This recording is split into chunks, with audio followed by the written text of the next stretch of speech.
Socrates, the only true wisdom consists of knowing that we know nothing. That's us, dude. Oh, yeah. Excellent. Oh, this is going to be awesome. This is going to be awesome.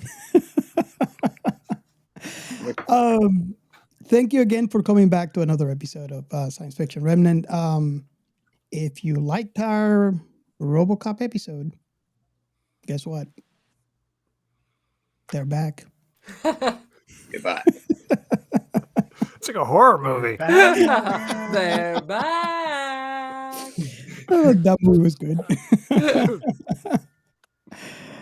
So we had to have them back. We had so much fun the last time. Yay.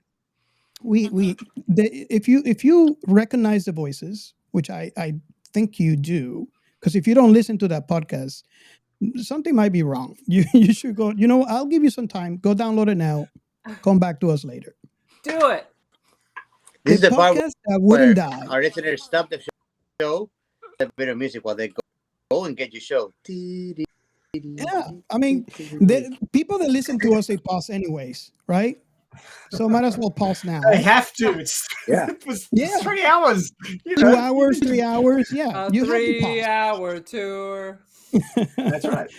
You need regular bathroom breaks and popcorn. Exactly. And the whole box and does. So I you wish know I what's had coming. popcorn. Pause now. Maybe they Go download it. It's not knowing it.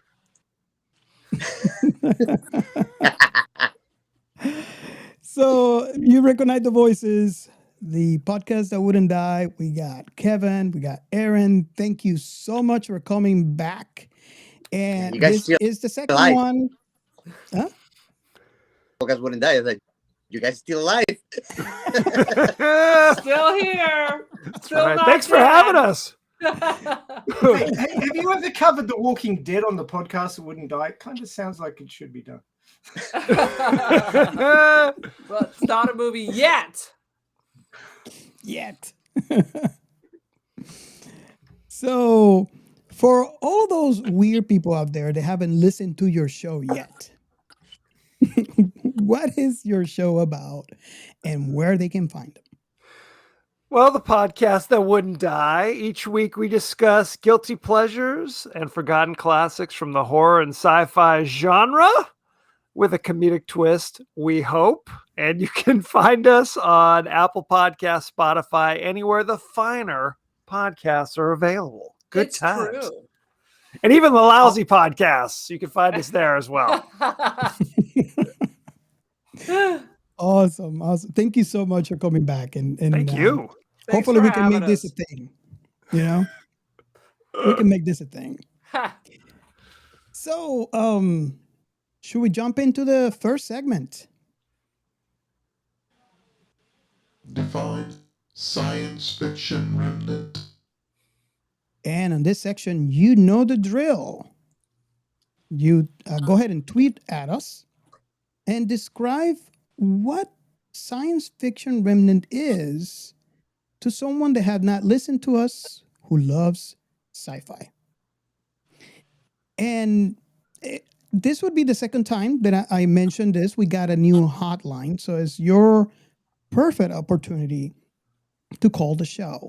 You can call us at 1-305-563-6334 and let us know how would you describe us to someone that you know loves sci-fi and haven't listened to our show. And you could be on future episodes. So how should we start this? I just want to make sure that this whole thing came about basically from season 1, and I don't know if Giancarlo remembers. I got some people trying to getting an idea what we were all about, right? Maybe they haven't listened to us before. And Gio, I don't know if you remember, but I had a hard time trying to describe us at the beginning. Yep. Because some But I people did. said, But I didn't. Yeah.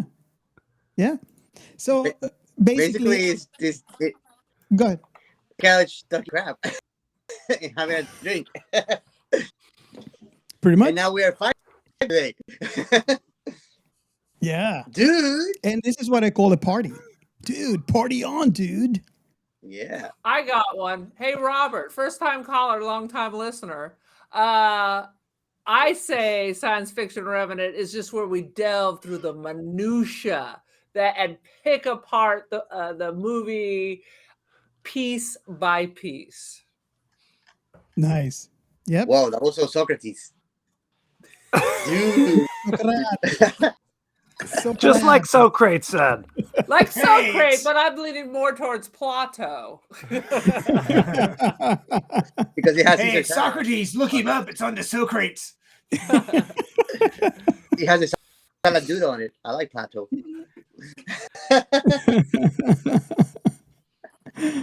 Awesome. So yeah, if you want to be part of this conversation somewhat, just call the line, leave a voicemail, and we'll put it on. It might be on future episodes, so it's you definitely will be on it. Should we go into the next one?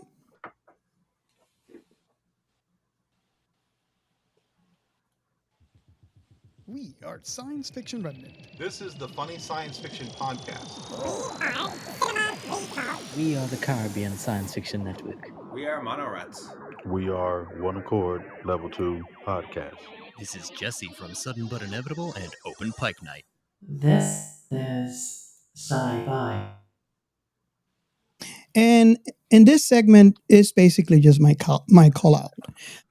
If you love sci-fi, if you're a fan of sci-fi, if you're a creator of sci-fi, you should be following the hashtag This Is Sci-Fi. Because right now the hashtag is there's so much content in there.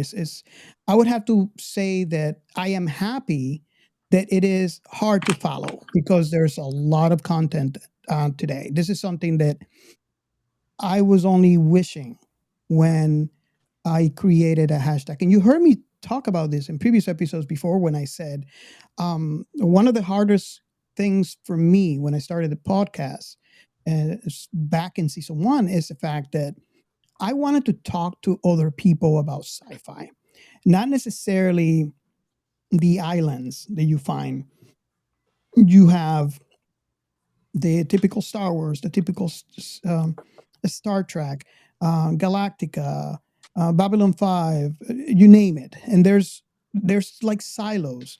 And although I do enjoy being in those silos, there wasn't really one out there where we can talk to every IP. And it just occurred to me, okay, why don't we have a hashtag? We can all get together and talk about just sci-fi, everything. Could be books, could be games, could be everything. Basically everything that we do in the show. Basically, And a mana on it. So I am happy to say that it is hard to follow. You have heard Ray mention this before. We all kind of dove in. And I want to give thanks to all those people who are involved in the hashtag. And thank you very much. I mean, I've still till today I find people they are appreciative of the hashtag because they find content they have not known before. Because of that, how we all go in there and share what we love. And within the sci-fi community, there's always that one person that has never heard of that particular IP or subject. I do want to point one thing out though on the hashtag. If you follow FSF Podcast, they have a T-shirt with a hashtag This Is Sci-Fi, where they are actually going to give all the proceeds in sales of that T-shirt to needy kids. So that would be another way that you can support the hashtag, if you have the means, obviously, and we can help out some needy kids. But you can find that if you follow the hashtag. This is sci-fi. Any of you want to jump in? I don't know if you guys have been in.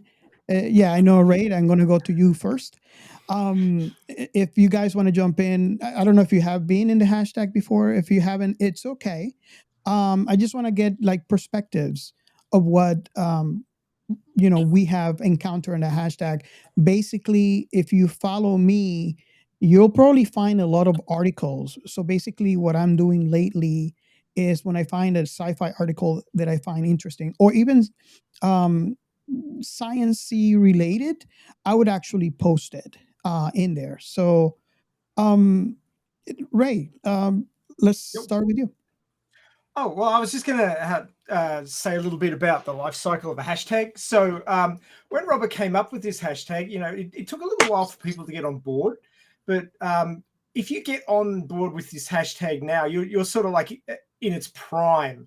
That hashtag is so busy now. There's so many different things coming from so many different fandoms, and there's a whole bunch of podcasts with different takes on their sci-fi and how they're approaching it. And there's, as we were talking with the guys last week, sci-fi adjacent topics that can pull in from related podcasts and related topics which lean into sci-fi but aren't necessarily fully 2 feet planted within it. So it's not just a hashtag about sci-fi per se. There's also some sci-fi adjacent stuff going on in there too. In fact, I was just scrolling through the science fiction VR chat that we've got going that's got a lot of podcasters in it, and they were talking about sci-fi tropes in Disney movies and how some of the princesses are vaguely sci-fi. So all sorts of stuff going on in there, which is great. I mean, you want a bit of variety and people hitting you with head cannons and all sorts of things. It's just fantastic. Get involved. That's all I can say. Just get involved. It's great. And it's inclusive. It's very inclusive. For sure. Not as and I love how the guys on last episode, and you guys should download our previous episode so you can get the full conversation. But I love how they mention that this is sci-fi hashtag is inclusive.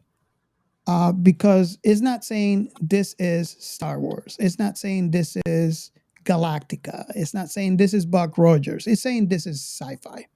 So all sci-fi is welcome and is no judgment. And I love that. I love how, and that's the whole idea at the beginning. So book readers, not just movies or series. Yes.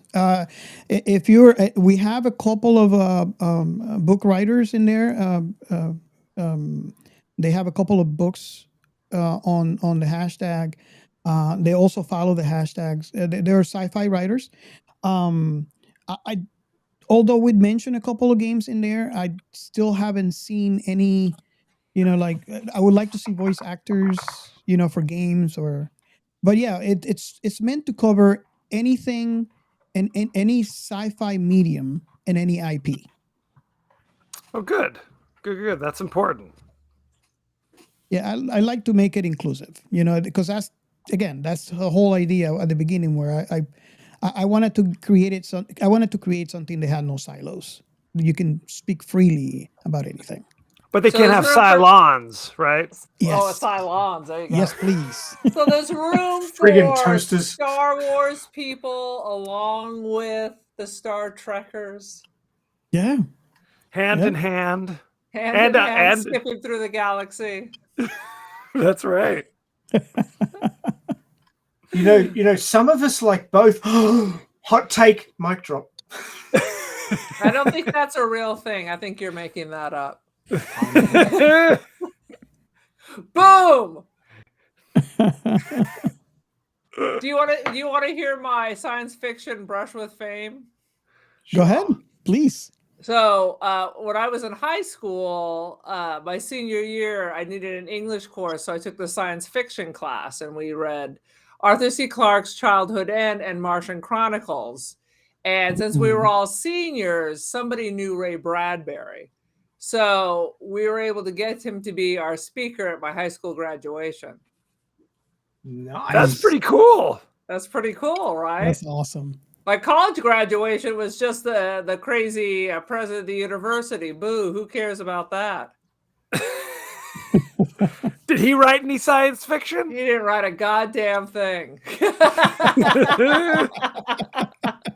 He was no Ray Bradbury, I'll tell you that. Wow. That's amazing. That's really cool.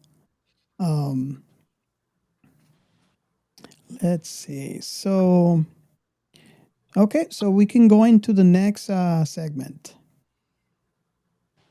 Shout out.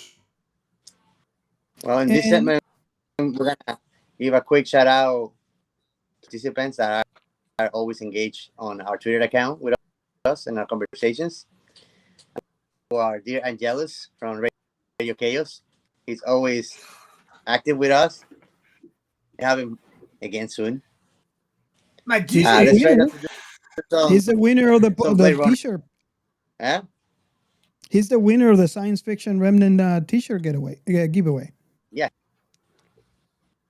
I want to tell him to play the lottery. So instead of Ray giving it to me, the lottery. Yeah, he'd probably give He'll you win the it. right numbers. I just give you the wrong numbers. Yeah.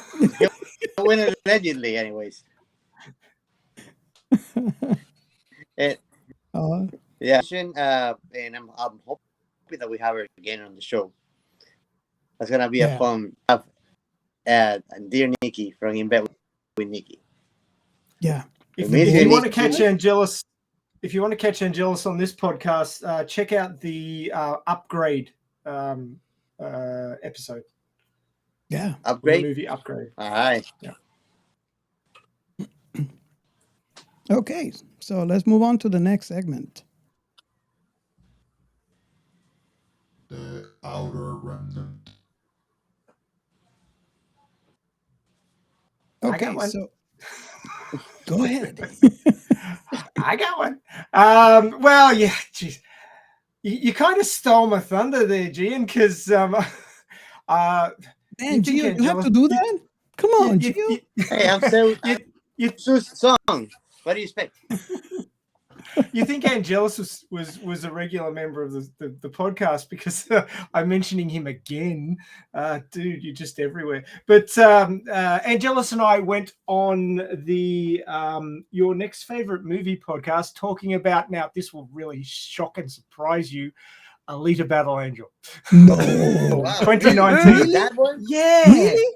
Dude, Yeah, really. Who that would've is a thought it? surprise. I didn't know you were I'm into shocked. that. Wow. Thunderman, I'm sorry. Yeah. I would have to say though, I listened to the episode. It was really good. Cool. If you I don't know if you guys have listened to it, but I listened to it and it was a really great episode. So I encourage you to pick it up and download it. Well, We well, love he- your he and I next favorite completely movie. He's bonkers. great. Yeah. Yeah. What Angelus do and I we completely do? bonkers about Alita Battle Angel. With anybody who's listened to any of the season 2 episodes of this podcast would know. But yeah, we got asked to wander over there, so we got all hyped up, watched the movie again. Him for like the 300th time and me for like the 40-something time, and then we trotted on over there and waxed lyrical for. The podcast is supposed to be less than an hour, but I know it was longer than that. So, But yeah. the thing is that you We have needed in the another background, excuse Alita. to watch Alita. Playing, Excuse? right? Yeah. Really? But the cool thing was that we recorded that in like June. It was recorded in June, and he hung on to it for Alita Day, which was the 9th of the 9th. So that was cool. That was cool. He dropped it right at the right time. Nice. So cool. So you guys are ready? I don't. Oh, I hang don't on, know. hang on. Kevin or Aaron, have you appeared on any other podcasts besides this one or your own recently? We were on Yes. the one you were just on.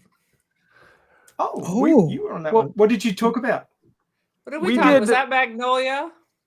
No. That was a while ago. We were on the Piecing It Together podcast talking about Bodies, which is a movie that was just out in theaters. You got to check that out. really We were good. on the Movie Drone podcast where we were talking about Day of the Animals. So here, all sorts of classics. Let me tell you, Cool. good times. Nice. But we were on the one you were on, and I think we were discussing Magnolia. No, we were on the your next favorite movie. We discussed Rosemary's Baby, but that was like a year and a half ago. Oh, okay, maybe. Rosemary's Baby. That's a classic. Who did we discuss Magnolia with? That was Cinema Recall, and that was okay. about 6 months ago. It's all. It's all a blur and a haze. An excellent podcast, all. So check them all out. Yeah. If So if you guys get haven't- around. That's what Yeah. she said. Kevin's loose with it. A lady never tells. Okay. I just get these texts with the entire month pre-filled out for me. That's handy. That is actually cool. He's our booking agent. Exactly. I wear many hats. Let me tell you. I think I'm the booking agent for our show. You certainly are. Although I finally nailed you two down, you bastards. I've got you nailed down. You have to watch Steins Gate now. Yeah. He So you know seeing he as- had go ahead. Tell Seeing the as story, season Rose. 2 is becoming our time travel season, Steins Gate is perfect. So it's going to happen. He's been trying to get us to watch that, and now he booked it. Yeah. So I now- booked the bastard. Now we can't escape. We have to watch it. You just I keep don't hammering. care. That's what I do with Kevin. You just keep hammering him, and now I forced him to watch Andy Warhol's Dracula 2. So What was the movie eventually that they will roll Robert did over. for me? Oh, Robert look, did if the these movie two guys try and run from Steins Gate, I'm going to send a dominatrix around with a bit of rope bondage, Japanese rope bondage, to get them to talk about this thing because it's This is awesome. all taking a left turn all of a sudden. Across the international date line, rope bondage. That's that. Same word for the dominatrix. right. Oh wow. Nice. So are we ready?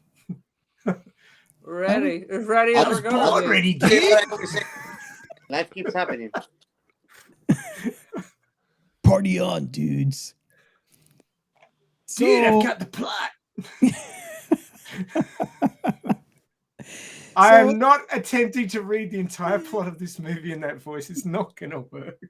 I'm gonna really? die. Come on. That would have been entertaining. Dude. Maybe Gio could do it. Oh, dude, no. So Look, if it's for you, Robert, I'll try. It's not a short plot. Oh, We were talking before we started recording that it's like if you try to explain the plot to anybody, it is the most nonsensical thing that the world has ever seen. And yet it's Boom. glorious. I can do it Yeah. in 10 seconds. Boom. Couple of jackasses travel through time collecting people so they don't fail their history test. It all works out the end. Boom. Spoiler alert. oh, yes. This podcast is spoiler heavy. Like, Yeah. really spoiler heavy. I'll wait for the entire description before I say, it's a spoiler. So And then they die in a fiery crash at the end.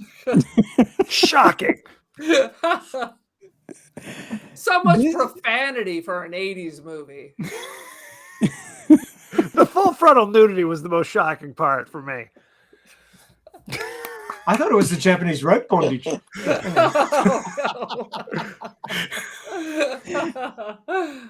oh wow. So let me take roll call here. How many people have seen this movie when it came out?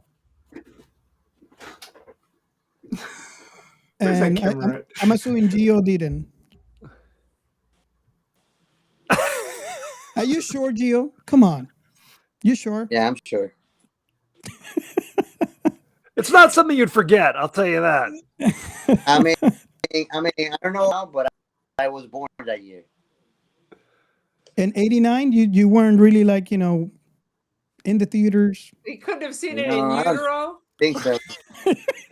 I think the first time that I was in a theater, 95, and it was like watching Lion King. Obviously. I saw the moon landing live in utero. That pins me The down. light from the RCA just pressed right through the womb. And my mother was leaning on the television. Oh man! So we're talking about Bill and Ted. Excellent adventure. 1989. Yeah. All I have to say, it was such a fun movie for me, and it's just full of nostalgia. And it like Aaron said, you described the movie. You might as well just watch it. Don't read the description. Just watch the movie. Watch the movie. Look confused. Take some drugs. Watch the movie again. Follow it perfectly. Pretty much. Well, it's not just the time traveling part. It's the fact these two jackasses from San Dimas, like, they have to pass their history test or the future of civilization will be destroyed. Yep. They couldn't have just written a couple of paragraphs. Can they not read? Or is it a valley thing, or do they have brain damage? Or is it all of the above? But, you know, the answer, all of the above. All of the above. Check every box. Yes. Yeah, that's all right. Yeah, just tick, tick, But tick. the funny thing is when you're listening to the various scholar students giving their against theirs actually took everybody away. That's it was just like a boring person just talking blah blah blah blah blah. Look, I mean, the question is ridiculous to begin with. What would Galileo think of San Dimas today? He'd be like, what did we say? It would just be screaming in fetal position. Like, what's that? What is everyone wearing? Ah, what is that in the sky? Yeah. Oh my 2 God, hours of this that. thing's racing at me down this street, which is paved. Where's the mud? And the Earth would explode, and they would have died before they wrote their famous paper or whatever. How is it that Socrates wasn't screaming? That's what I'm saying. Nonstop. I think he would have been able to handle it better than anybody because he was a deep thinker. Yeah, so he would have thought. He's like a hippie of high class. We're all dust in the wind, you know, dude. He's like laid back, dude. Yeah. Look, let me give you a context of this movie for me. Okay, so the movie opens. You hear this music, right? Can you hear that?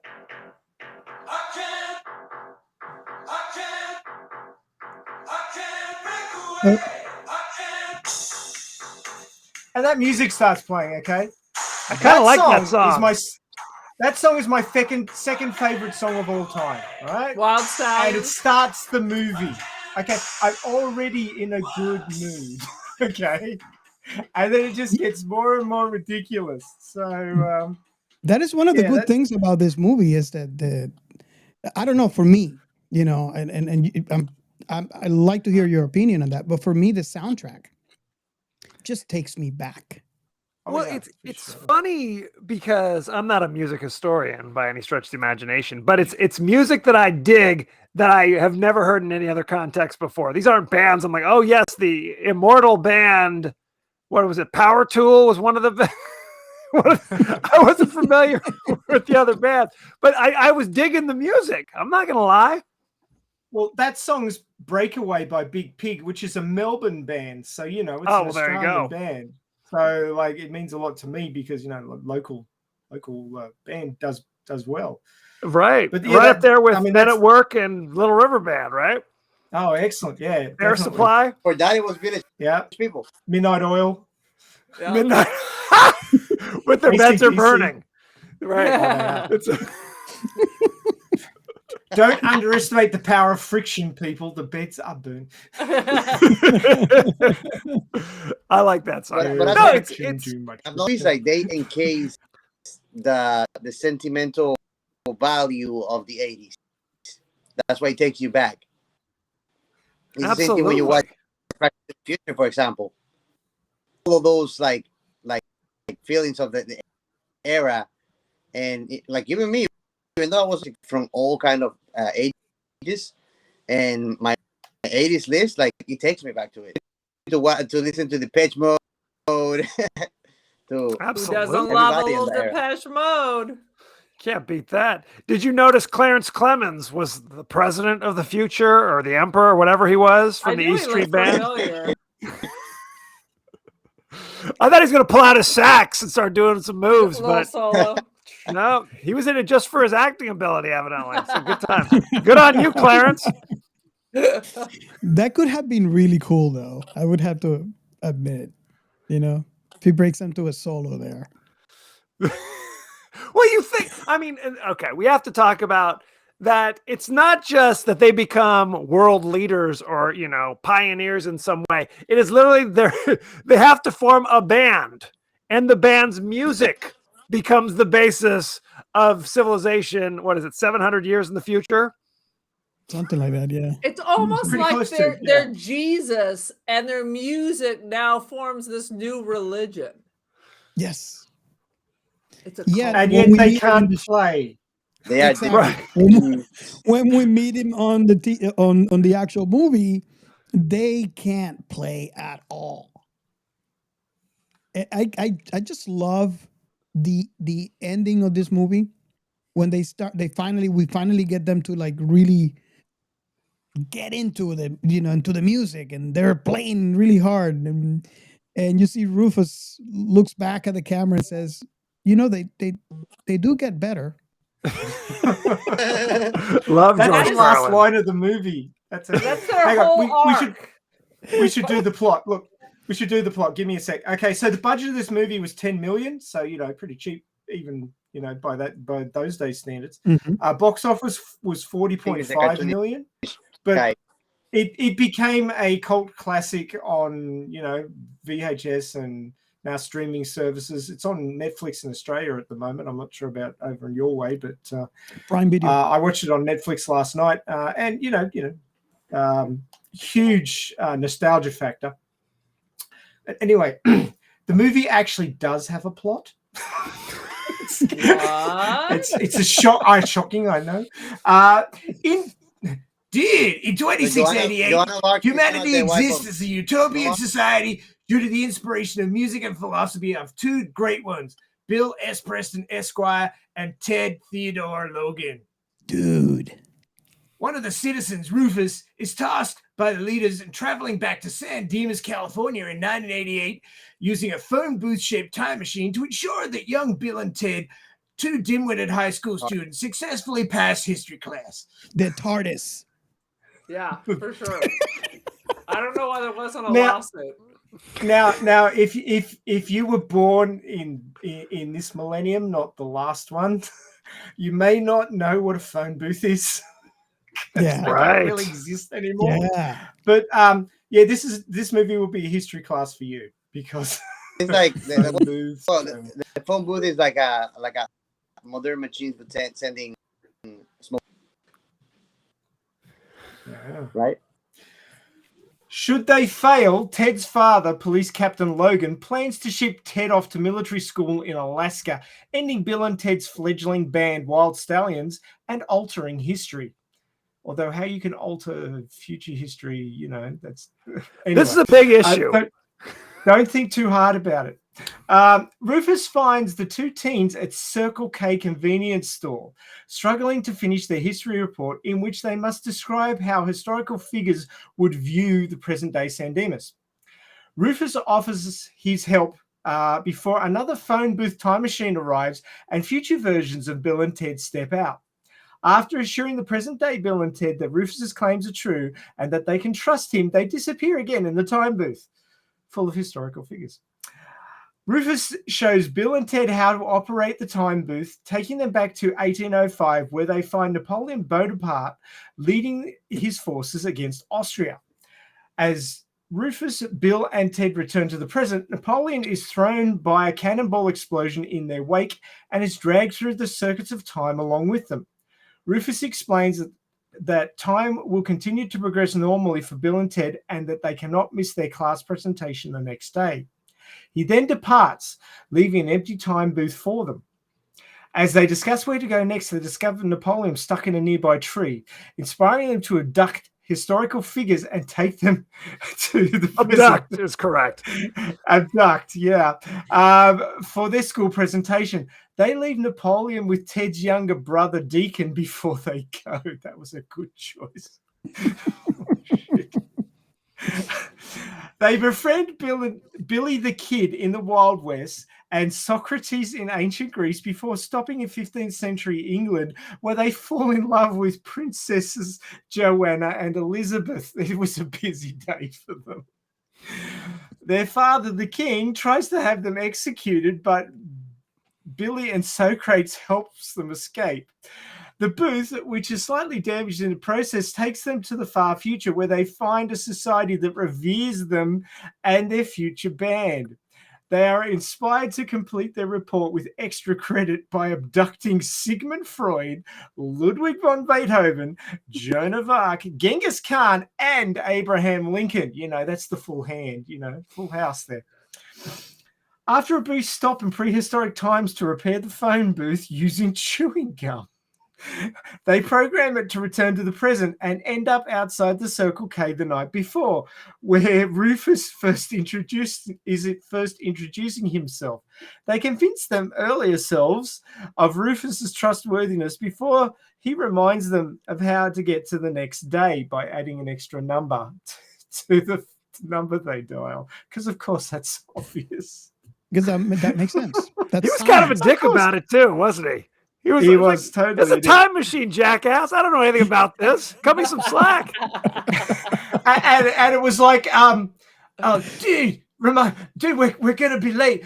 Remind yourself to wind your watch. But it's like, but if my watch isn't right, I didn't do it, did I? It's like, what's the point? Anyway. When they arrive, they learn that Deacon has abandoned Napoleon at a bowling alley because that's what you do with the leader of France. Oh man, I love that. They leave the other historical figures at the mall because it's also what you do to learn about Sandinus while they seek out Napoleon at Waterloop, a local water park. The historical figures get into trouble at the mall and are arrested by Captain Logan, which is arrested for being like half a rapist. They were like hitting on high school girls. Oh yeah, yeah. That was a crime even in 1989, by the way. Beethoven got arrested for being too awesome on like 7 keyboards at once. That's what he got arrested for. It's like this the Footloose town. Are you arrested for playing music? Is that how it works now? That's right. That's right. Yeah. Oh, look, they just arrested everybody that day who looked a bit out of place. That's just what they did. Bill and Ted execute an escape plan based on using a time booth in the future to set up what they need in the present. That's called working things out on the fly and fixing it later. I love the way they plan how to use the time machine. Exactly. Hey, dude, remember to leave the keys here, like we need them. Oh yeah, there they are.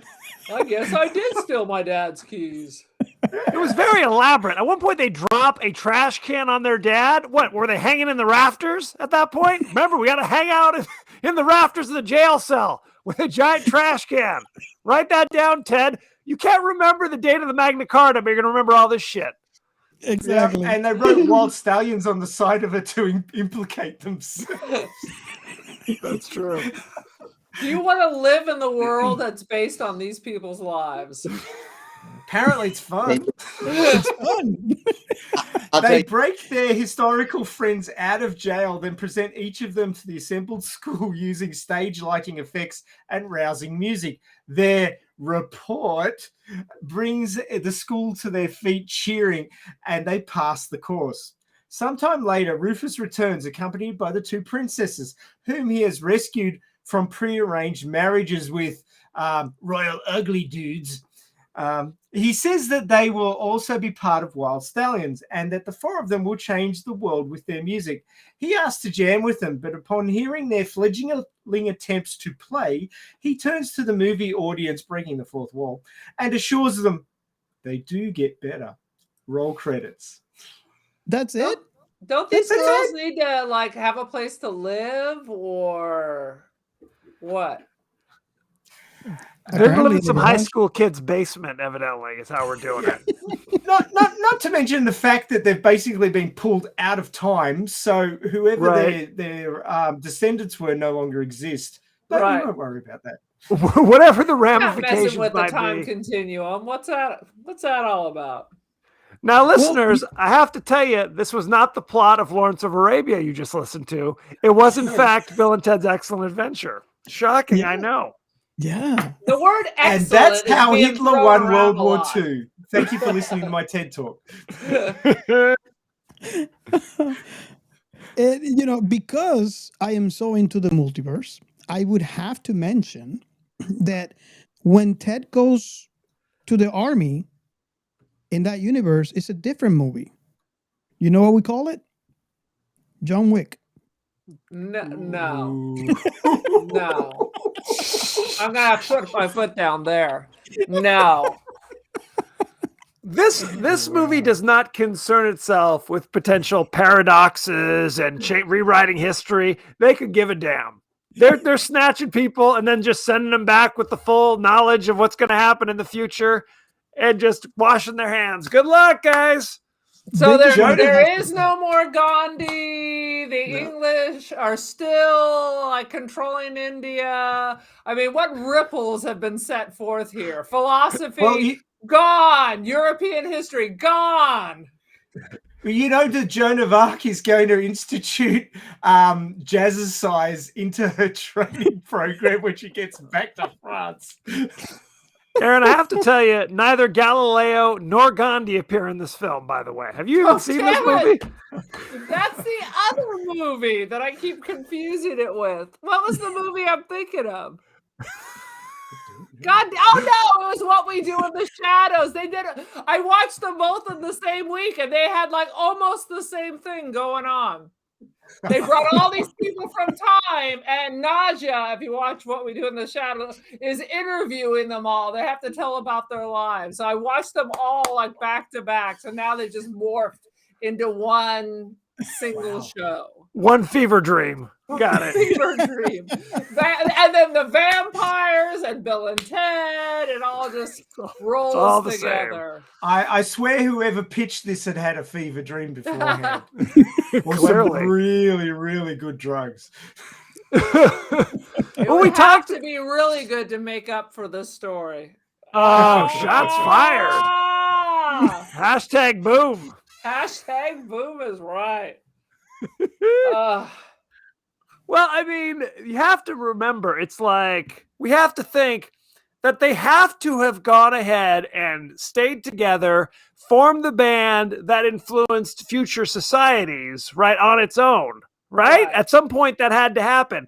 If Rufus was always had to go back to help out, then that doesn't make any sense, right? It's a loop. It's a loop.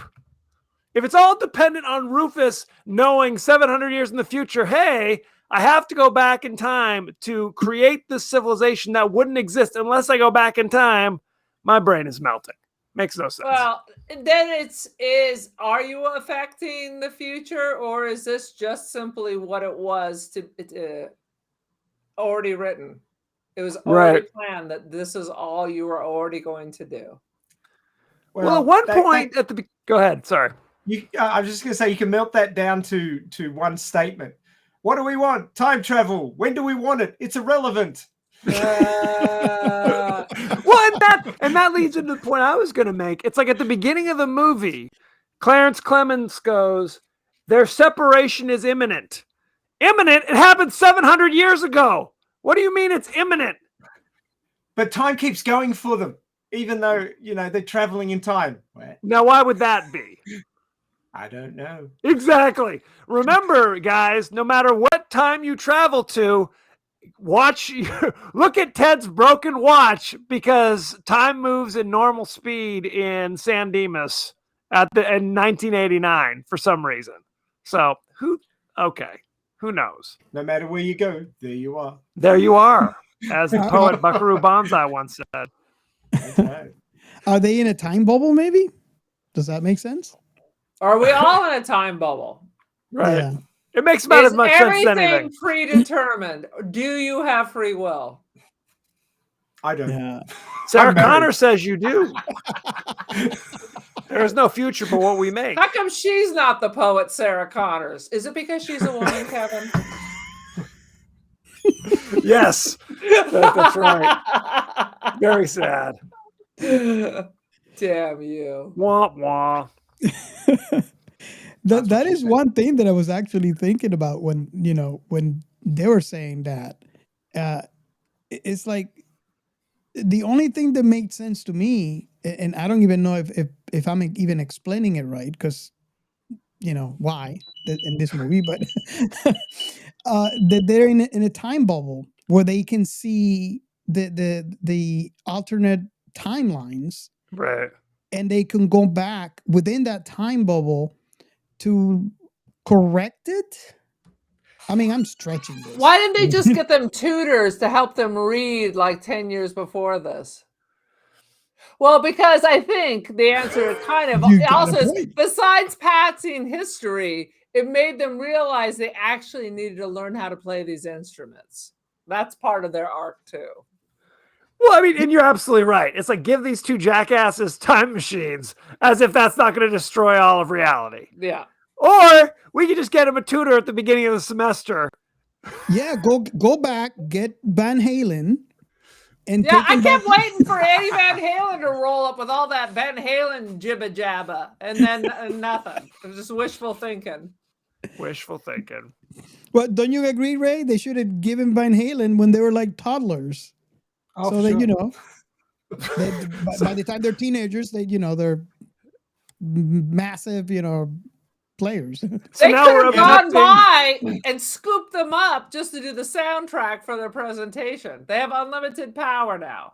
That's great. But if you did all that earlier on, you wouldn't get the sequel. So, these things have got to play out the right way. Well, and if you abduct Eddie Van Halen, then we don't get Van Halen. So, because he's in slavery, evidently, with the young Bill S. Preston and Ted Theodore Logan. Good Lord. By the way, I think it's hilarious. His name is Ted, and then in quotation marks, Theodore. As if his name is Ted, but his nickname is Theodore. That makes a lot of sense. I think we all should change. That might be the funniest part of the movie. Thanks for pointing that out. That his father is sending him to military school in Alaska. I mean, what are you training for? In Alaska, like snow Spetsnaz? I don't know. It seems an odd place to go to military school. Just to be extra shitty, basically. It can't just be military school in the contiguous 48. It's got to be in the Arctic Circle, evidently. Maybe that's where you learn to be a snow trooper for Star Wars. I don't know. Pretty much. On the ice planet Hoth. Yeah. Does that explains the aim? He could.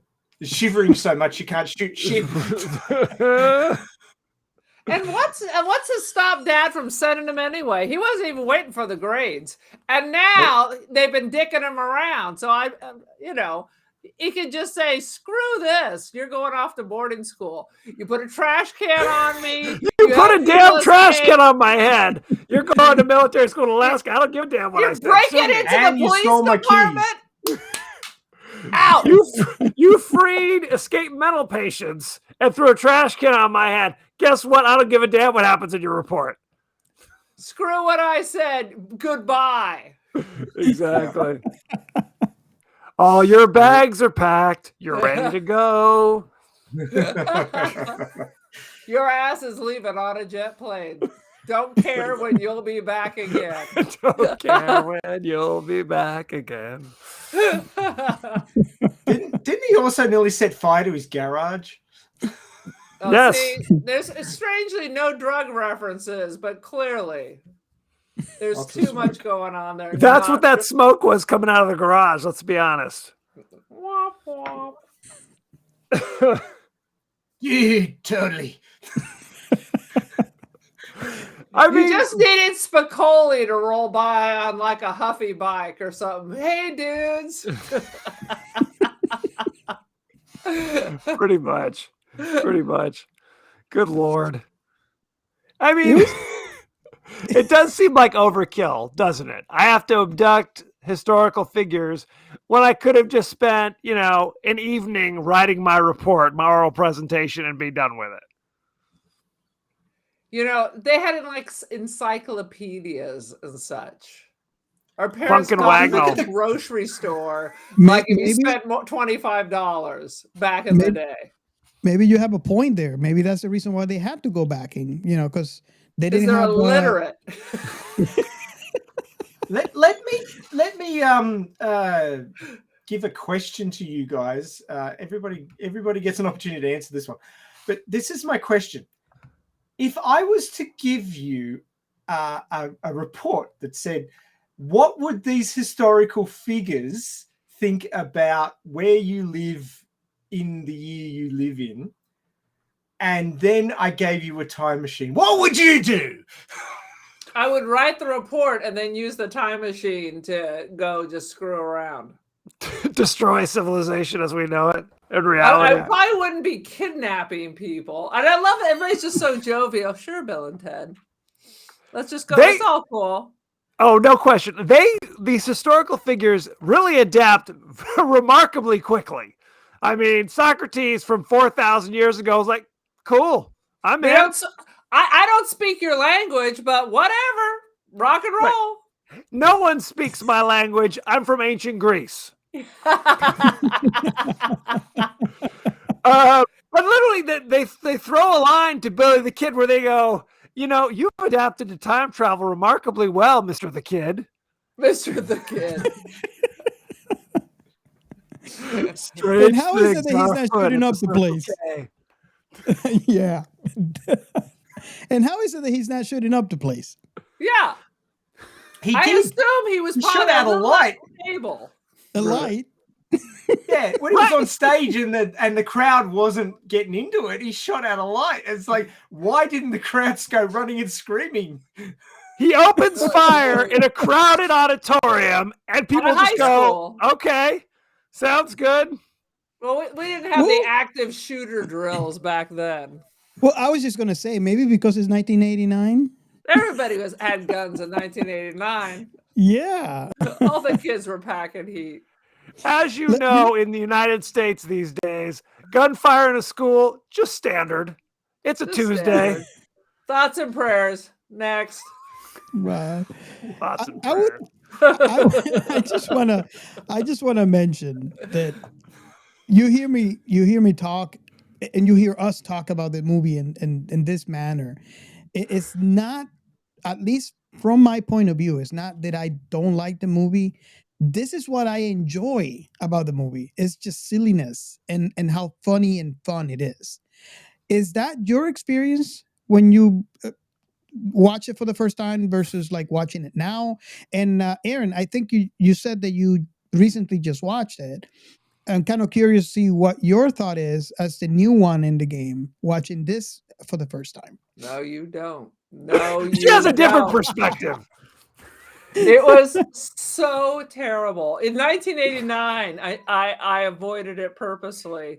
And now I finally watched it. And I was preparing, but it was so boring. Oh, whoa. It was Come so on. boring. Put down the was crack just pipe. It was like ridiculous and not in a fun way. You guys are all surfing off your youthful testosterone from 1980s. It's re-releasing.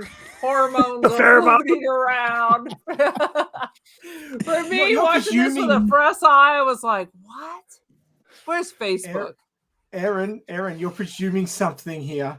You're presuming that we ever grew up. Oh. Where a kid can be a kid.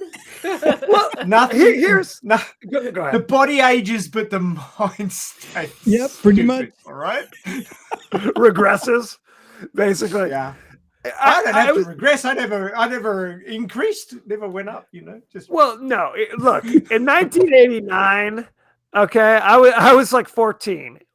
At 14, Perfect this was the pinnacle of comedy achievement, no question. Yep. I don't necessarily feel it is like rolling in the aisles hilarious now at age 47.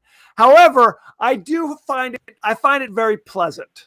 I find it like, oh, an enjoyable walk through nostalgia. Here are my old friends, Bill and Ted, Esquire, and I enjoy it. I let the good times roll. I'll just wash it's over. like you've gone out, you've had a drink or two, and now you're kind of snuggling up in your bed, and it just kind of your whole body relaxes. That's Bill and Ted for you. It's like a Snuggie. It's a Snuggie. it's a onesie. It's a onesie. It's a onesie for all ages, is what I say. Yeah. It's Kevin, a onesie with a beer cap. I have to know, Kevin. Kevin, I have to know. Please. You guys recommended this movie. I was really excited. Basically, I listened to you guys talking the show. So, was this your perfect opportunity to make Aaron watch the movie? I think so. This is his revenge for all my weird, like Andy Warhol, half porn movies from the 70s that I made him watch. So this is my punishment. Well, I mean, and let me say this. You guys It's were talking not about Fright Night. It's better than Fright Night. What? Whoa. Wait, hang on. I don't know how to respond to this. This assault. I'm at a loss for words. Let me say this. You guys are talking about, is it on Netflix Australia? Is it on Amazon Prime? I just had to look at my personal Vudu streaming account. I already own this bad boy. Okay. Me too. I own the 3 movies. All 3. Oh, well, I didn't even know there were 3. You got me beat. I have not seen Bill and Ted's Bogus Journey since 1991, and I don't venture that I'm going to hit that anytime soon. So God bless you. What are the 3 movies? Death. I do want to see the new one, though. I still haven't seen Bill and Ted Face the Music with freakishly old. Keanu looks old without facial hair these days. Am I crazy? No offense, Keanu, if you're listening. He's starting to show it. He looks good in John Wick, but I think they're doing some stuff here. I think he's getting work done, which is too bad. Like Joan Crawford? Is that what you're saying? Exactly. I would have to say I enjoyed the movie, but then again, there's a big nostalgic factor. I'm a fan of the story. The last one, I find it really fun. But if you read online, you see how many people were talking about how the movie was not good. I do not share. I don't know how to compare it. All I know is that to me, it was a good movie. And actually, even my wife, I watched it with my wife, and she loved all 3 movies as well. So I don't know. Maybe it's just me. She's a good wife, then. If she can lie like that, man, she's a keeper.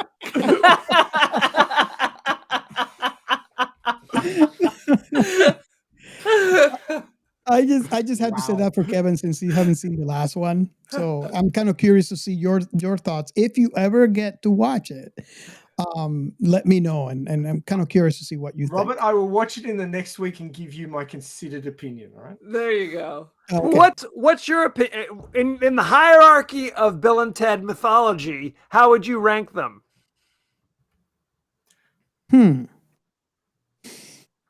Very good thought. question. Thank you. Is it do-wah for the last one? To me, it's all one big story. So it's like Lord of the Rings, is what you're saying. That's right. Who's Frodo? Is it the little curly-haired boy? There is a thing, and let me see if I can say this without spoiling it for you, Kevin, and hopefully Aaron. Oh, you can spoil it for me. There is a big thing that is being talked all throughout the first movie and the second movie. And I remember that one thing, which I'm not mentioning on purpose. You guys let me know and I can spill the beans if you want. But since that time, long time ago, I always wondered, well, that thing gets answered in the last movie. And I was so happy. Well, let me ask you this. Type Is it it in like the chat? What's the thing? Well, hang on. Is it like the crying game kind of secret? Or is it just kind of, oh, that's interesting? No, and who's the IRA officer? Is it Bill? Is it Ted? No, I mean, is it like, oh, damn? Or is it just kind of like, oh, okay, interesting? Well, it to me, it was like, oh, damn, because it is something that is very explicit throughout the entire movie 1 and 2. And we watched the first movie for this podcast, and it was all over this movie too. It's the basis of the story that they never got around to explain. And they got to explain it finally. It has nothing to do with Van Halen. No. Okay. Well, don't spoil it then. If it's going to knock my socks off, or any of the listeners out there in the world, then keep it on the DL. For our listeners, they know I spoiled the crap out of everything. I'm just trying to be polite to Kevin here. You know what? Here, I will say this. If you feel the need to spoil it, because now we've been talking about it for half an hour, go ahead. I'll live. Life will go on. All right, lay it on me. Just hum quietly to yourself, Kevin. That's what I'll do. Just remember, you guys listening to the podcast, if you are on season 2 of this podcast and you don't know that we spoiled the crap out of the movies, absolutely, you might want to pause now. That's right. Then it's your fault. That's right. La la la la la la la la la. So the whole thing, it started with the first movie, is that they would become this great, force in the music that unites the universe, right? And aliens as well as house pets, and they unite the globe and the universe together into one. They always talked about that in part 1. They always talked about that in part 2. We get to see that in part 3. We get to see them being that they've been spoiling for us. Well, not spoiling, but they're talking to us about in movie 1 and in movie 2. And the part that I found shocking to me, and I feel so bad saying this with Kevin, but I'm going to say it, is their kids. The kids are the ones? They had kids together? Did they adopt? No, they had kids with the princesses. That's right. I forgot. With the princesses. And their kids, they join forces with their kids and they unite the galaxy and aliens and house pets and all. You get to see that finally. Okay. That is no crying game, my friend. I know all there is to know. So there you go.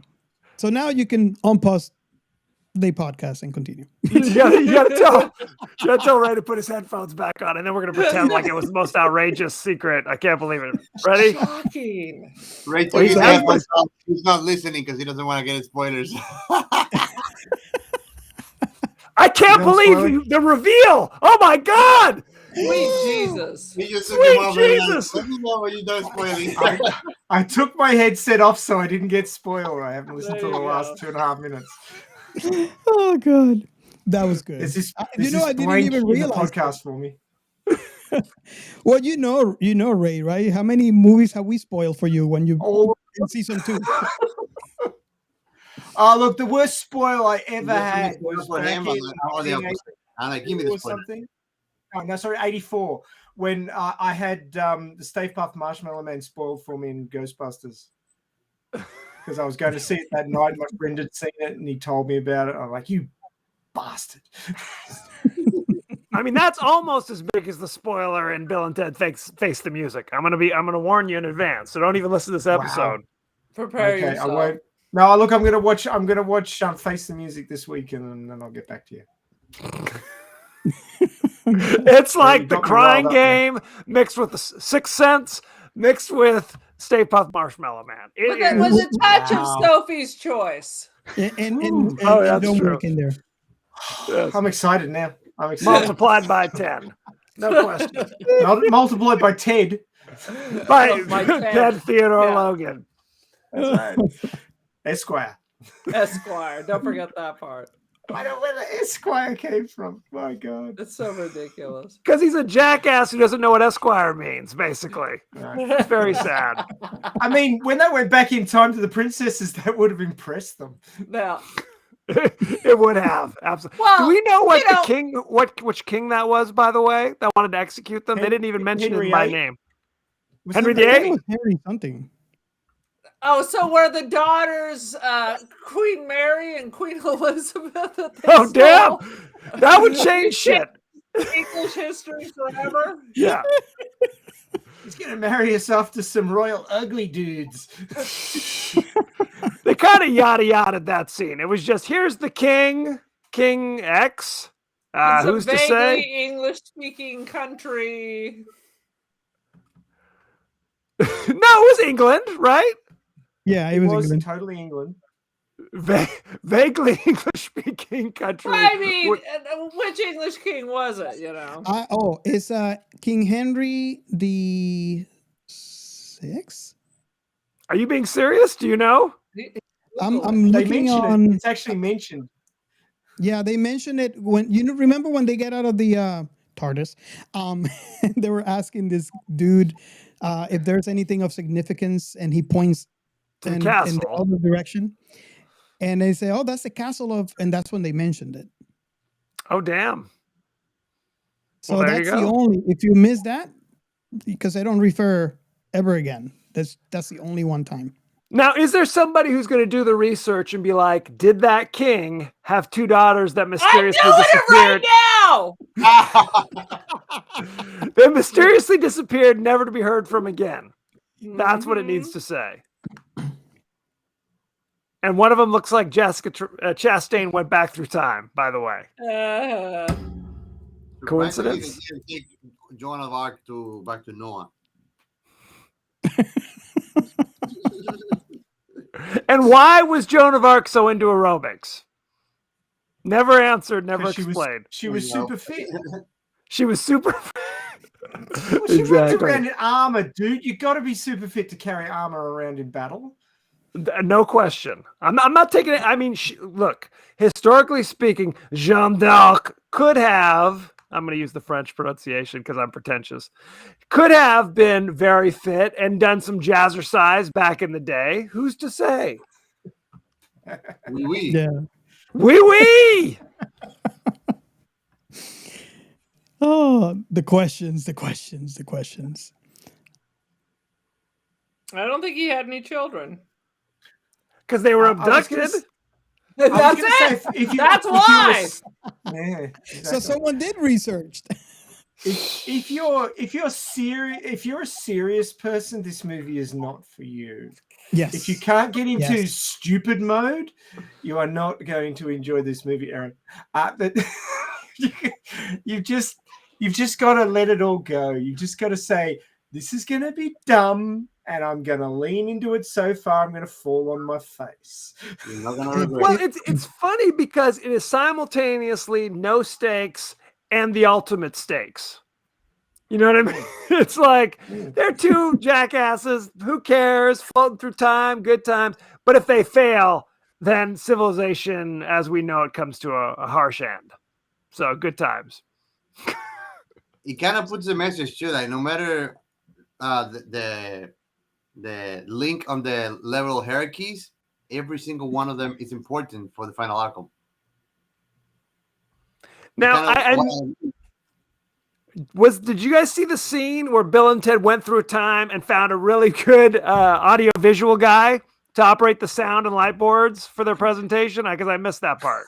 That could have been Dan Halen. That's in the extended version. You gotta watch the extended version. It was like some dude who was working on Zeppelin or something, and they abducted him in the 60s. Yeah. What was it? It was Electric Light Orchestra. They went and grabbed him and said, get in there and operate the lights and sound. Good times. My God. Oh, because I know it wasn't Beethoven. He was busy talking. What I want to know is how is drama kids in the back that were putting that on at spur of the moment. What I want to know is that Beethoven was sitting there listening to the keyboard do its thing when he's deaf. So, you know. I don't know. Maybe it's something about the future. You know? You got his ears Turned fixed? up the Is that what you're bass. suggesting? They turned up the bass. Possibly. Well, if you notice, when they abduct him, he's the only one who doesn't notice because he's deaf. They sneak up behind him and then just grab him. There's a lot of just grabbing historical figures and tossing them into the back of the phone booth. And in that note, how did they grab Genghis Khan? Yeah, they just walk in. He's got all his servant girls, and they're like, "Come with us, friend." Well, they had a Twinkie. Genghis Khan, do you want a Twinkie? Like, right. He doesn't know what a understand their Twinkie language. is. He doesn't know what a Twinkie is, but it works. That's right. Yep. And they might have just been waving a sponge in front of his face for all he knows. That's I don't know if what they it have looks sponges like. either. Yeah. Yeah. I don't know. I don't think so, but Sponge cake. And I mean, historically, Genghis Khan is a figure that wanted to dominate everything and be owner of new worlds and everything. So probably this might interesting, even though I didn't know what the heck was happening. and they're talking about Marco Polo. What happened? They didn't grab Marco Polo either? No. They were talking about Marco Polo. Yep. Didn't the Twinkie company go out of business? But they discovered it was not a game, a board I game. think they resurrected it. Like it keeps must coming have. and going. Yeah. I was actually, I stopped at we call them petrol stations down here. You call them gas stations over there. But I stopped at a petrol station here near where I live and walked in, and they had Twinkies on the shelf in the food section. Yeah. And I'm like, Middies. okay, somebody's gone back in time and fixed it so the Twinkie company doesn't go out of business. The company is Hostess, by the way. I Yeah. mean, the All right. cornerstone of my youth. You had the Ding Dongs, you had the Twinkies, you had the Hostess cupcakes, Yeah. fruit pies, dynamite. And All the like Bill stuff that I and cannot have Ted, anymore. they don't stand up well if you eat them now. It's not the Well, same usually you have magic as in you Australia, remember. you have to go to a specific store which has American sweets in it before you find things like that. But just walking into a random petrol station finding Twinkies, I'm like, One of the corners that has them all. Huh? I have a gas station in the corner that has all of them, but it's owned by Indians. Interesting. So that's an import store. I will tell you the best thing about a Twinkie is at our state fairs is when they dip it in batter and deep fry it and serve it with ice Oh. cream. It is Ooh. truly something magical. It changes the properties of the Twinkie. It kind of cuts some of the sweetness you can't even imagine. All It's the a stuff that I holy can't thing. have That's to anymore. me like a Sunday with We- fries. we do fry deep fried and Mars fixes bars everything. down here. Oh yeah, we do that too. We do Snickers. Oh my God. Only, I was going to say, only in America do we take something inherently unhealthy and say, how can we make it even more unhealthy? Only in America we put bacon on an ice cream. Unhealthy plus. Ooh, Num bacon nums. and donuts too. Oh my Ooh. God. Yeah, I've eaten those. I drink a beer made out of bacon. Ooh, I might be down with that. Instead of eating pork rinds with your beer, they just put the pork rinds right in the beer. Yeah. And this is why we need wild stallions to save our society. That's right. Maybe you need a couple of those beers to have to watch this movie, with bacon on it. All you time need I to was do is watching inject this, high yeah. fructose corn syrup into it and wrap it in bacon, and you're done. And deep fry it. Yeah. Oh, then deep fry it. Yes. Now y'all are making me hungry. I'm like, Yeah, me Wah, too. wah. Oh dear. Oh my god. Yeah, this is this is what I enjoy about the movie. It's just the silliness and why I say, actually, Ray, you put it very well, where you had to dial it down to stupid to watch.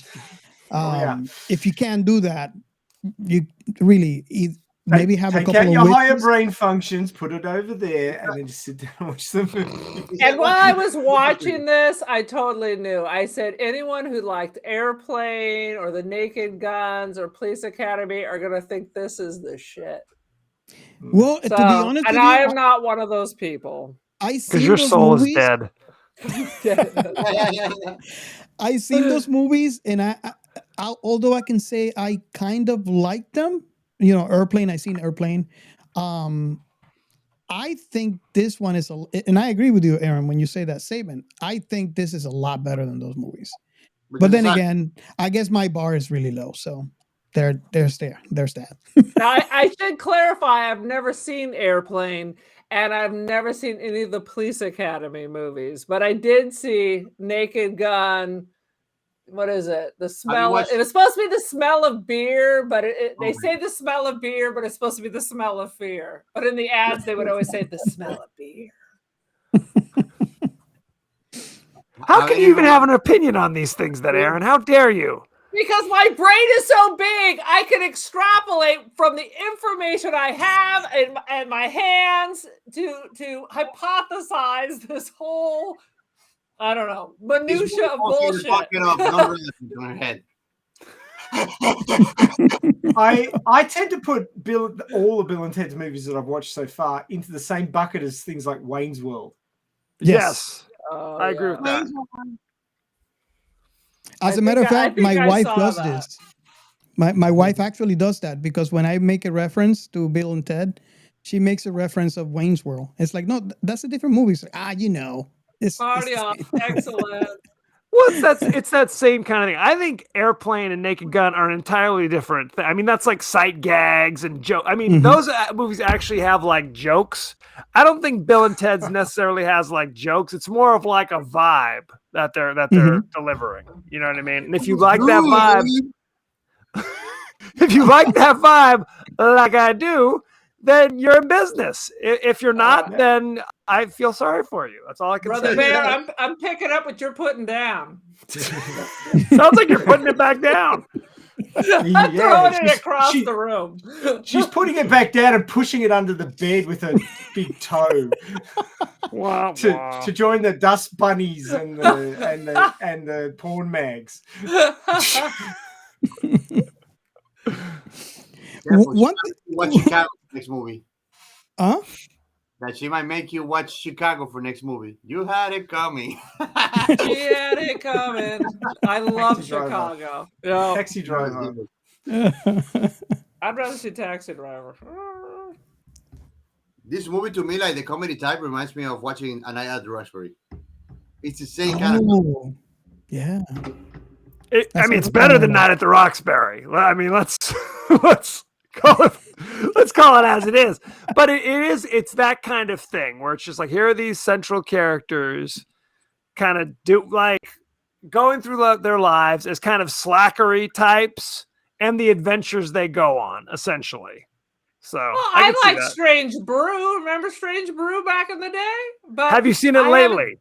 Yeah, that's the problem. And I like Strange Brew. I like Strange Brew. Bob and Doug McKenzie. Take absolutely. off, eh? Strange Brew's dynamite. But Aaron, I think if you saw it, your dark and twisted soul would not appreciate it. Is it like when I rewatched Porky's from 14 and then I watched it a year ago and I was like, Yes. Oh yeah. the horror. Your brain Porky. has changed. The movie has not. That's No, correct. Which is the tragedy. I was like, oh my God, I must have been so mentally ill when I was 14 because I thought this was the funniest fucking movie I ever saw. Isn't in that my the life. definition of puberty though? It's like hormonal mental illness. Oh my God, truly. I was like, oh my God, this is so horrible. Well, okay. In all honesty, if you watch Porky's or Revenge of the Nerds, what you realize is like You can't sexual even compare those. You cannot compare those Look, movies. in the 80s, sexual assault was played for laughs. It's Okay. all fun and games. It's all fun and games. Right, exactly. It's all Till fun you're and games until arrested. someone loses a hymen. And this is how we are explicit. Kevin just bleeps me out. He's like, that's 7 now. No, our show is explicit for a reason. And this is I was watching this anime the other day. That's how most of my stories start out. Called Harem in Labyrinth of Another World. And you know when the subtitles have beep, beep, beep in them, that it's getting serious. Well, when the title's like The Harem, you know what the subject matter is. There's no mystery there. It's not about I want you ladies to shopping beep at my the beep with Walmart. your beep. Okay, I know where we're at. That's what she beeped. Come on, Gio. You're falling behind. They talk, you know, they made like those movies like the Smurfs, and Oh, yeah. basically every word that you'd beep, they just say Smurf instead. I'm gonna Smurf you in the Smurf kind of thing. Yeah. And these are for kids. It's very upsetting. We're smurfing it now. Smurf you. Like, and we all realize those this kind of shit was jokes. double kids. You All those realize that all you those are movies, they're not realize for that Smurfs is just a massive gangbang because there's only one female. I didn't realize it until now. So thank you. I had to uplift you. I'm sorry. She's like the queen bee, and they're like the drones. Is this like a Yep. hive thing? This Yep. could be a It's a horror hive. movie. Yeah. Mhm. Oh, wow. This is why I like this kind of parties. Smurfette gets around. You get to be a perv, properly. Oh, God. Nice. You know, I'm destroying people's youth at this point. Destroying. Yeah, you're doing it, Ray. You're doing it. I've thought about these things way too much, and now I'm sharing the pain. Well, thank you. I appreciate it. I don't Shared know. pain. I can't speak for Kevin and Aaron, but oh, God. And I think I know where Giancarlo stands, so that's why, you know, the Captain Chaos over there. Yeah. You know, something interesting that we were talking about it previously. I always find that interesting, you know, about what Aaron was saying. How rewatching a movie at different stages in your life give you a completely different perspective. Oh, for sure. I find that so interesting and amazing. We spoke about that in our episode Barbarella, for example. Yes. The movie Barbarella. Absolutely. It was a complete different movie when I watched it as an adult. And Not there's surprising. The How difference is that so? when I gotta hear the difference. he was a teen, raging hormones didn't let him really watch much. Yeah, pretty much. See, I only ever saw that I saw it in college, maybe the first time. So now when I see it, I still have a very clear memory. Nothing really changed, but for sure, teenage hormones watching movies then versus adult brain. That's a huge jump. Well, and Yeah. Jane Fonda was a damn fox back in '68. Good Yeah, grief. the difference is that we're Oh, yeah, watching it. for sure. We like we as a teens will be like, "Ooh," and she'll be like, "Oh, you whore." Wow. But yeah, and every movie is different because there's movies that you rewatch and you're like, oh my god, what was I thinking? And then there's movies that are like, oh, this is just as good as I remembered, or oh, I this is never not grow that up. bad. Huh? You'll be like, "I'll never grow up." Yeah, sadly, half the movies we do fall into that first category. We're like, I love this back in '85.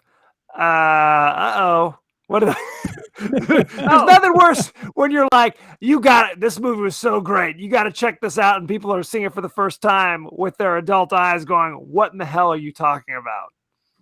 Oh, I got to take back everything I said about Barbarella because now I'm thinking Highlander. The first time I saw that was in college. And then we watched it like 2 years ago for the podcast. And I was like, what a piece of shit. I remember thinking this is one of the most amazing movies I'd ever thought. I was like, Highlander. This is. I saw it like at 2 a.m. I was in college. I was probably fairly drunk. But I remember thinking, this movie is fucking amazing. And then 3 years ago, I was like, oh. You were not drunk when you watched it 3 years ago, bro. Maybe that was the problem. I got to A say piece that of the shit is overstating it. The cinematography of Highlander was actually quite amazing for its time. Yeah, you know, And the music, Queen. I mean, any movie that has Queen music in it is uplifting. And Sean Connery did not suck at all. No, Sean Connery's dynamite. Was a dude. As a Spaniard. Okay, we got to talk. Since we're going down An this road. Egyptian Spaniard. An Egyptian Spaniard. He was Egyptian. He was Egyptian. That's correct. So the only Scottish actor in the movie is playing an Egyptian by way of Spain, and you got a French guy or a Swiss guy playing the Highlander from Scotland. Yep. Good times. And you talked about Queen. I love Queen. I'm going to go on the record. I love Queen. These are not these are lesser Queen hits from Highlander. I'm going to throw that out there. Lesser hits. I'll take Flash Gordon over any of the Highlander Queen. Flash, savior of the universe. Unfortunately, then the quality of Flash Gordon drops off significantly right after the opening credits. I'm not gonna argue with you about that. But I defy you to sing any of those big hits from Highlander by Queen. Now that you say that, who knows? Who wants to live forever? Who wants to live forever? You know that one, don't you? I played that at my wedding. Love forever. Wah wah. No. So I don't know if we reached the point in the podcast where we asked for final thoughts. We've wandered off a little. I often compare our podcast to a pair of railway tracks that have lost their sleepers and they've just done this. Runaway train running down the tracks. That's right. But you have to admit, we got to the plot first. We did, because I made you. I made you to it. It wasn't I forced easy. my plot upon you. The choo-choo needs an engineer. The chaos train has no brakes. There was an It's episode left the station. we didn't do it at all. I think it was the Back to the Future episode? There was one that we did not do it at all. No, we did do it, but we did it like at 2.5 hours in. Wasn't he Alien? Huh? Wasn't he Alien? No, Alien was our funniest, That's our Chinese translation. But Oh my god, I love that. Yeah, we're never gonna see that again. So that's like Jewel. It was a high point for plots. If you guys don't know what the heck we're talking about, download Aliens. You'll thank me. No, Aliens, it's Alien. Alien, yeah, the episode we recorded. So, I have to. Gio, you've seen this movie a while back, right? Way too well back. Like for Well, me, it was a new watch. I'm kind of curious because I don't think I heard. What do you?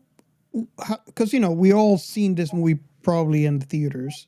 I was actually 19 when I saw this movie, and I remember when I went to school, everybody was trying to talk like them for about a month, and then it just died down. Hey, dude, and this is Miami. That's equivalent This to is a Miami, Spanish. circa 1989. So that should put in some perspective there. Uh, the I, Giancarlos, what is your thought on this movie? Because you're basically the youngest one here. to me, like I was saying earlier, and I did say like this movie brings you the wholesome feeling of the era in which was made, which is 80s. It's the same feeling that I got when I watched Back to the Future movie, for example. Mhm. I'm sure like when we watch Ready Player One, even though it's a modern movie, it's loaded with 80s pop culture too. So when you watch it, even if you were not born in that time, or if you did not live through those things, it makes you feel like part of it. Yeah. And that's like the hidden psychology that this movie brings, even though it's stupid funny, you know, is it's something bigger, like how people talk, like the like Missy stepmom, all those things, Oh, the music, simping. everything. Everybody's simping hard for Missy. Yeah, everything, man, everything. And that's what that movie gave me, you know. You And, have and I, to you have to read Ready Player One. It's so much better than the movie. Oh, I read that movie, both of them Oh, actually. okay. I love them. I'm dying for yeah, the second movie to come out, and I mean they left so many things out. I know. yeah, yeah. I mean the battle with Prince, come on, that has to happen. Yeah, yeah. So, final thoughts then. Who? My final thought is, if you saw it back in the day, you'll enjoy seeing it again. If, like me, this is your first viewing, you can probably skip. Yeah. I don't think that's true. I think there's Mic drop. definitely a nostalgic factor. If you saw it back in '89 and you appreciated it then, you'll probably appreciate it now in a slightly different way. I think it's like you said, it's kind of a comforting thing of the nostalgia letting it wash over you. If you've never seen it before, but you have kind of an appreciation for the 80s quality, Keanu at that time, I think you could appreciate it now if there's joy in your heart. Otherwise, sorry, no can do. Well, you were talking about this. You were in Miami, right? So Yeah. we're in California. So when this came out, people started talking like that, and there's still some people talking like that. Oh Well, my Right, God. dude? that's what I had to say where I was because it's most people say, oh, in California, yeah, they're probably still talking like that. This was Miami. Yeah, So we're still saying awesome. It's still things are still awesome, and we're still throwing out dude and bro. They Right, still bro? talking Totally. Princess and Nemo. come on, Got it, bro. dude. I totally. I said totally. Totally. Totally. Hey, that's how the tortoise of Nemo talks, dude. There you go. There you go. 100%. Still rocking all those phrases here in Cali. Absolutely. Totally. Go ahead. Totally. Who am I missing for final thoughts? Ray?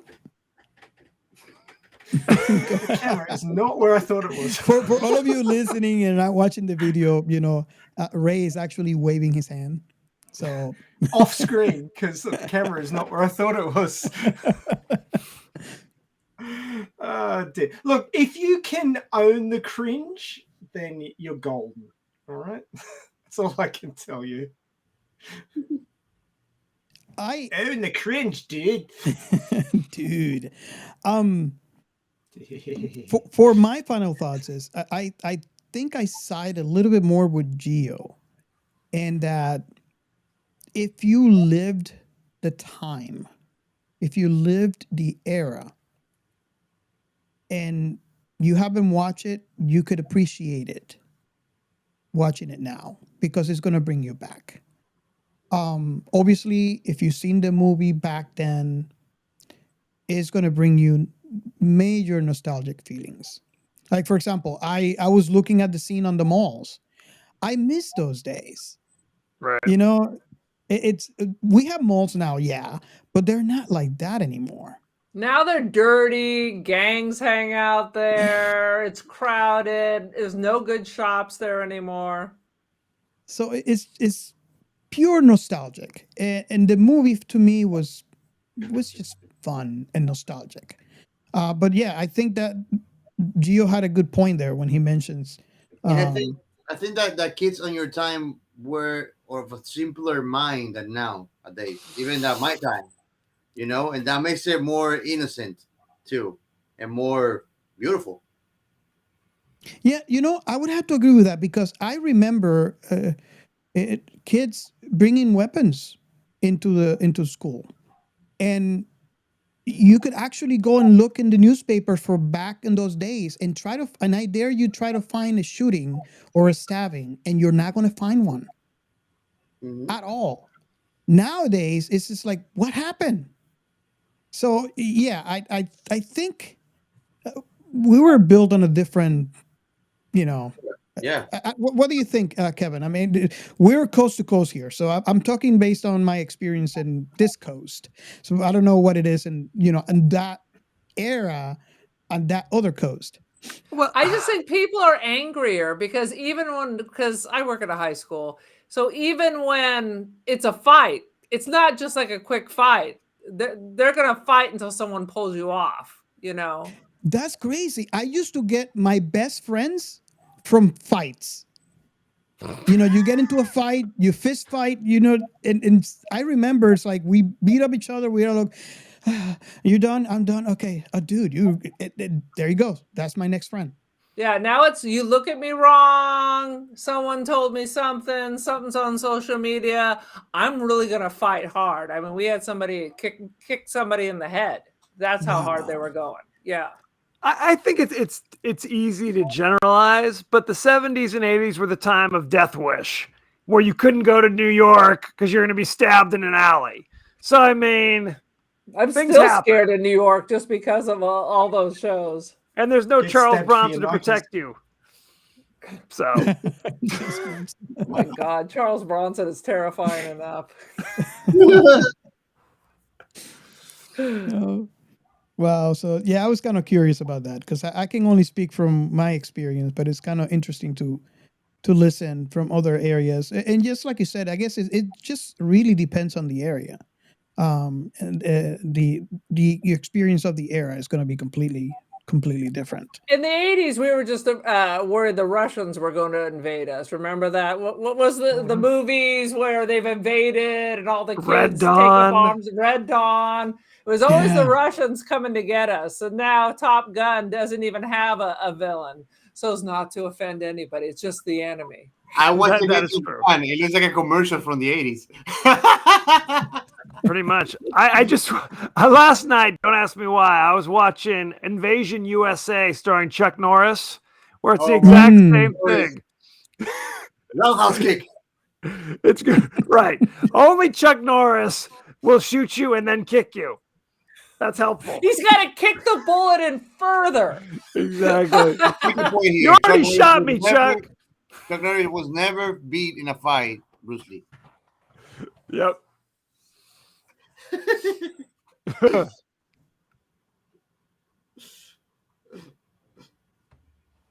Yeah. So Go on, I dare you.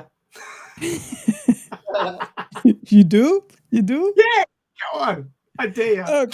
Okay, so we're going to move on to our last segment. Let's see. I'm kind of curious about this. The science in sci-fi. I just wanted to be able to say that I got nothing. No, actually, I've got something. Okay, this movie answers the age-old question of what happened to phone booths. They became time machines. That's where they went. They all went back to the future. They did. And then when we ran out of phone booths, then we had to go to the hot tub time machine. Yes, because that's what you do. As one does. Oh wow. Nice. Thank you. What happened Yeah, I to was the phone afraid. booths? They became time machines. I mean, even the TARDIS is a phone booth. Yeah. It is. I mean, that's the TARDIS because look at how many people they fit when they came back with all of them from the history. There's a whole room inside there. It's just endless. Yeah, but this TARDIS had a problem. It's not bigger in the inside, so Right. that's They why. all fit in there. There's more people in You that can- TARDIS than in the one from Doctor Who. You flip it down and you stand and stick it out. Like a canoe. That's right. There was more The people canoodist. in that phone booth than Filipinos in a Volkswagen Beetle. Well, you know, Kevin pointed out that, back in the 20s and 30s, they could. How many did you say they would fit? They would fit like 20 people into an old. They phone jammed booth. like 20. Yes, it was like, Yeah. Guinness Book of World Records. They would just keep cramming people in there because what else are you going to do? It's the 1920s. It's the clown car version Just get peeling of people out. telephony. The clown car version of telephony.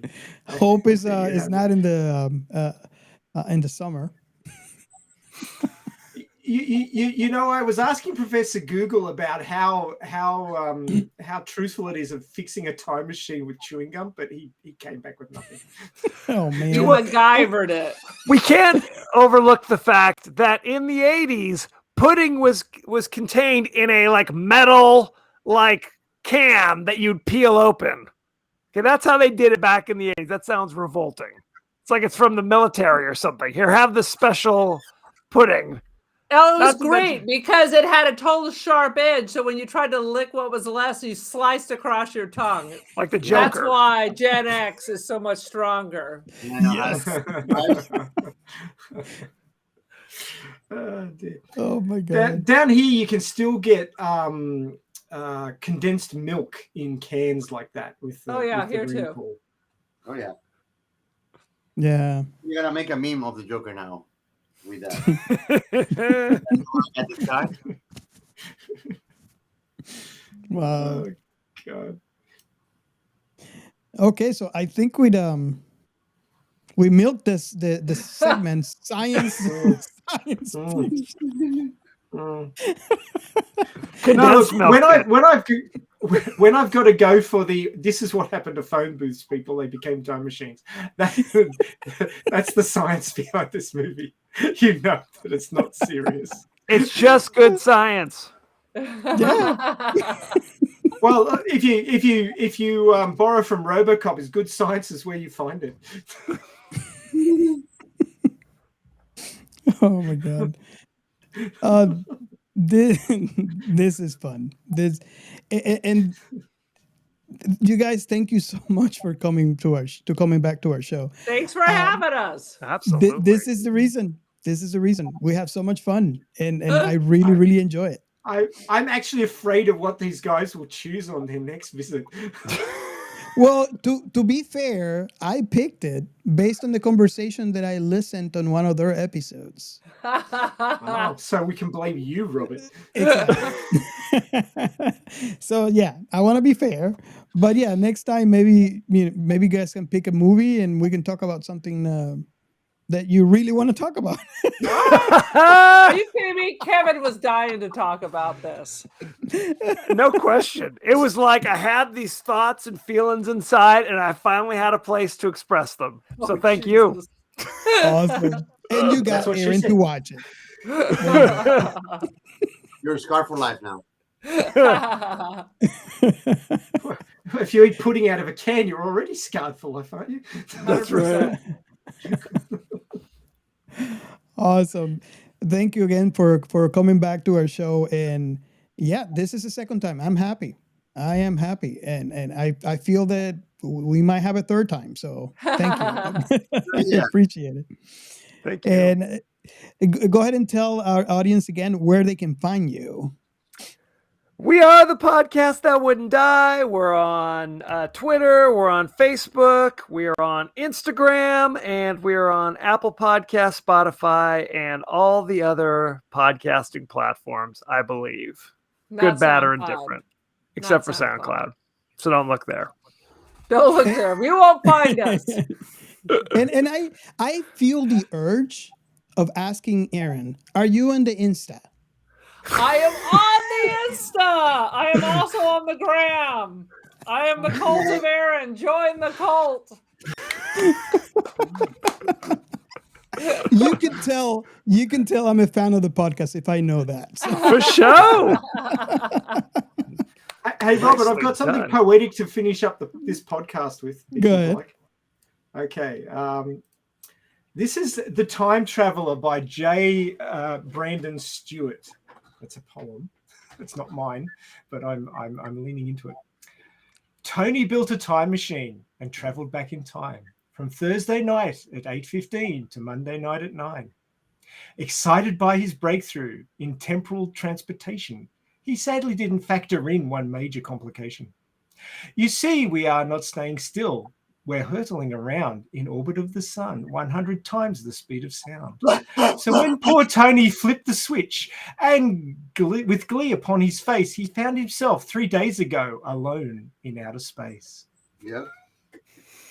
Bravo.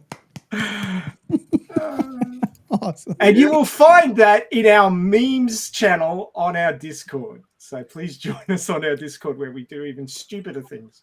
Yeah, so if you're not in our Discord, you're missing out. Come on, join in. Again, thank you everybody so much for listening to our show. I hope you had a blast because I surely did. And I hope to see you in our next episodes. Absolutely. I'm already thinking. Nice. Nice. I will have my revenge. You're going to one-up this, aren't you? You're going to one-up this. Yes, I'm looking forward to that. You have no idea. Steel Magnolias, here we come. Bye, everybody. Bye. Bye. Hasta la